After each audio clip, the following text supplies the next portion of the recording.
कोंझर घाटात रस्ता गेला वाहून, महाड रायगड महामार्ग बंद, स्थानिक प्रवाशांसह प्रवाशांचे हाल, ठेकेदाराच्या हलगर्जीपणामुळेच ओढवली वेळ।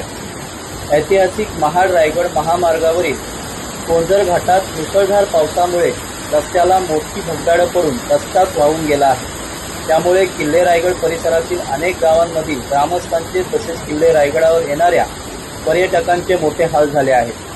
महाड रायगड या महामार्गाचे दुपदरीकरण करणाऱ्या ठेकेदाराच्या हलगर्जीपणामुळेच ही परिस्थिती झाली असल्याचा आरोप या परिसरातील ग्रामस्थ आणि प्रवासी वर्ग करीत आहेत। काल रात्रीपासून महाड आणि परिसरात मुसळधार पाऊस पडत आहे आणि या पावसामुळे कोंझर घाटातील रस्ता वाहून गेला असल्याचे समजले जात आहे। दरम्यान या महामार्गाचे दुपदरीकरणाचे काम गेली 4 वर्ष अक्षय कन्स्ट्रक्शन या नावाचा ठेकेदार करीत आहे। मात्र कोणत्याही कामात नियोजन अथवा नीटनेटके काम न केल्यामुळे आणि वेळेवर न केल्यामुळे दरवर्षीच्या पावसाळ्यात महामार्गावरील अनेक ठिकाणी प्रवासी आणि ग्रामस्थांवर हीच वेळ आली आहे।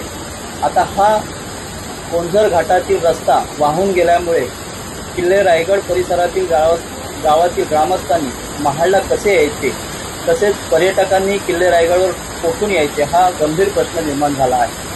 दरम्यान काही दिवसांवर येऊन ठेपलेला शिवराज्याभिषेक सोहळा पाहता या सोहळ्याला येणाऱ्या लाखो शिवभक्तांना किल्ले रायगडावर जाण्यासाठी कसा सुरक्षित रस्ता तयार करणार याकडे सर्वांचेच लक्ष लागून राहिले आहे।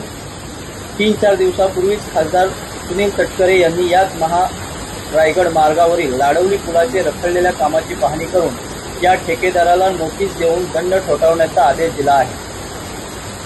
या वाहून गेलेल्या रस्त्याची माहिती मिळताच पोलीस घटनास्थळी दाखल झाले असून सकाळी 10 वाजेपर्यंत आपत्ती व्यवस्थापनाचे कोणतेही मोठे अधिकारी घटनास्थळी दाखल झाले नव्हते।